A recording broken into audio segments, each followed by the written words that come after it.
Selamat siang, saya Eva Kristina Parisya Simawara. Saya berasal dari Universitas Lancang Kuning, jurusan akuntansi. Baiklah, di sini saya akan menjelaskan pemeriksaan akuntansi 1 dari mulai bab 1 sampai bab 5. Yang pertama ada bab 1, perencanaan penetapan strategi audit menyeluruh. Aktivitas-aktivitas dalam perencanaan, aktivitas awal perikatan. Ada prakondisi suatu audit, pembatasan lingkup, kesepakatan perikatan, surat perikatan audit. Di sini ada penerimaan dan berkelanjutan hubungan dengan klien. KAP harus menetap kebijakan dan prosedur untuk penerimaan dan keberlanjutan hubungan dengan klien dan perikatan tertentu yang dirancang untuk memberikan keyakinan memadai bahwa KAP hanya akan menerima atau melanjutkan hubungan dan perikatan ketika KAP yang pertama memiliki kompetensi dan kemampuan, yang kedua dapat mematuhi ketentuan etika profesi, yang ketiga telah mempertimbangkan integritas klien. Lalu ada penerimaan dan berkelanjutan hubungan dengan klien. Ada prakondisi suatu audit dan apakah terdapat pembatasan lingkup. Jika manajemen atau pihak yang bertanggung jawab atas tata kelola penetapan suatu pembatasan terhadap ruang lingkup, pekerjaan auditor yang harus tercantum dalam surat perikatan audit dan pembatasan tersebut akan menyebabkan auditor tidak dapat memberikan opini atau atas laporan keuangan. Kesepakatan perikatan dan surat perikatan. Auditor harus menyepakati ketentuan perikatan audit dengan manajemen suatu pihak atau pihak yang bertanggung jawab atas tata kelola jika relevan. Ketentuan yang disepakati harus dicatat dalam surat perikatan audit atau bentuk kesepakatan tertulis lain yang tepat dan harus mencakup tujuan dan ruang lingkup audit atas laporan keuangan, tanggung jawab auditor, tanggung jawab manajemen. Baiklah, lalu bab 2 yang berisi tentang overview perencanaan. Overview perencanaan suatu audit melibatkan penetapan strategi audit secara keseluruhan untuk perikatan tersebut dan mengembangkan rencana audit. Strategi audit secara keseluruhan akan menetapkan ruang lingkup, waktu, dan arah audit, serta memberikan panduan bagi pengembangan rencana audit. Rencana audit harus mencakup hal-hal sebagai berikut. Yang pertama, sifat, waktu, dan luas prosedur penilaian risiko yang direncanakan seperti yang ditemukan dalam S5 315. Yang kedua ada sifat, waktu, dan luas prosedur audit lanjutan dan pada tingkat asersi yang direncanakan seperti ditentukan dalam SA 330. Yang kedua ada overview perencanaan. Ada di dalamnya adalah materialitas, diskusi tim, perikatan, strategi audit keseluruhan. Lalu di sini ada bab 3, yaitu perencanaan penetapan strategi audit menyeluruh. Tingkatan materialitas. Materialitas pada tingkat laporan keuangan secara keseluruhan bisa disebut juga sebagai materialitas keseluruhan atau overall materiality.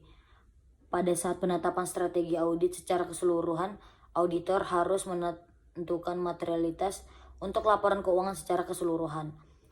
Materialitas akan digunakan antara lain menentukan bidang-bidang laporan keuangan yang perlu diaudit, menetapkan konteks untuk strategi audit menyeluruh, merencanakan sifat, waktu, dan luas dari prosedur audit spesifik, menentukan materialitas untuk golongan transaksi, saldo, akun, atau pengungkapan tertentu apabila suatu atau lebih golongan transaksi saldo, akun, atau pengungkapan tertentu yang mengandung kesalahan penyajian yang jumlahnya lebih rendah daripada materialitas laporan keuangan secara keseluruhan diperkirakan secara masuk akal dan mempengaruhi keputusan ekonomi.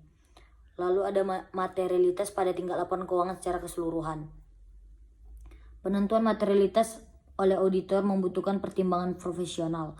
Faktor kualitatif juga harus dipertimbangkan saat menetapkan materialitas sebagai langkah awal dan dalam menentukan materialitas untuk laporan keuangan secara keseluruhan. Lalu ada materialitas pada tingkat laporan keuangan serta keseluruhan.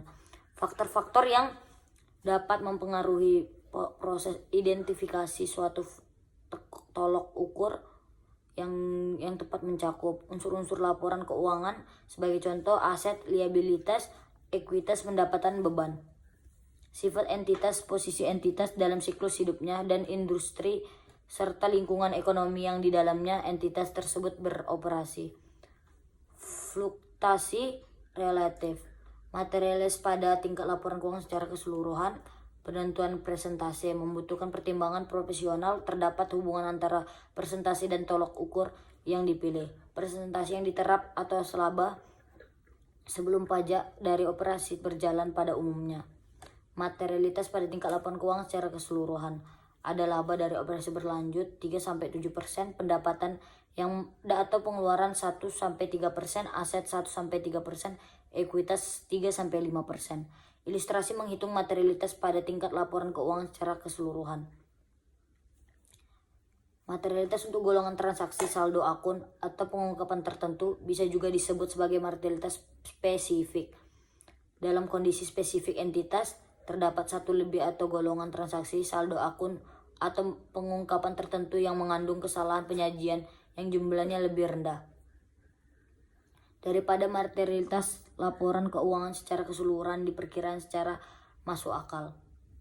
Ilustrasi menghitung materialitas untuk golongan transaksi saldo akun atau pengungkapan tertentu. Transaksi pihak berealisasi emitmen atau perusahaan publik. Materialitas pelaksanaan. Perencanaan audit yang hanya ditujukan untuk mendeteksi kesalahan penyajian material secara individual, mengabaikan fakta bahwa gabungan atas kesalahan penyajian yang tidak material secara individual. Materialitas pelaksanaan. Di sini ada bab 4 perencanaan pengembangan rencana audit.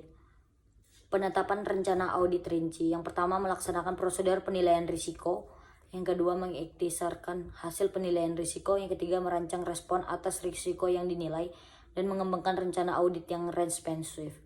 Prosedur penilaian risiko. Prosedur penilaian risiko adalah prosedur audit yang dilaksanakan untuk memperoleh suatu pemahaman tentang entitas dan lingkungannya, termasuk pengendalian internal entitas. Auditor harus melaksanakan prosedur penilaian risiko untuk menyediakan suatu dasar. Prosedur penilaian risiko harus mencakup sebagai berikut. Yang pertama, permintaan keterangan dari manajemen. Kedua, prosedur analitis. Ketiga, observasi dan inspeksi. Prosedur penilaian risiko. Auditor harus melaksanakan ketiga prosedur penilaian risiko tersebut dalam pelaksanaan pemerolehan. Dalam banyak keadaan, hasil pelaksanaan satu jenis prosedur akan menuntun pada prosedur lain. Ada prosedur penilaian risiko, permintaan keterangan, lalu analitis, proses pelaksanaan prosedur penilaian risiko. Bab 5 perencanaan pengembangan rencana audit. Menilai risiko kesalahan penyajian material. Auditor harus mengidentifikasi dan menilai risiko kesalahan penyajian material pada tingkat laporan keuangan dan tingkat asersi untuk golongan. Untuk menyediakan suatu basis bagi perencanaan dan pelaksanaan prosedur audit lanjutan, risiko kesalahan penyajian yang diidentifikasi dan dinilai tersebut. Risiko kesalahan penyajian material, risiko bawaan kali risiko pengendalian, RMM sama dengan ER kali CR. Menilai risiko kesalahan penyajian material, RMM sama dengan ER kali CR. Baiklah, sekian dari hasil penjelasan saya. Bila ada kata yang salah, saya mohon maaf. Selamat siang.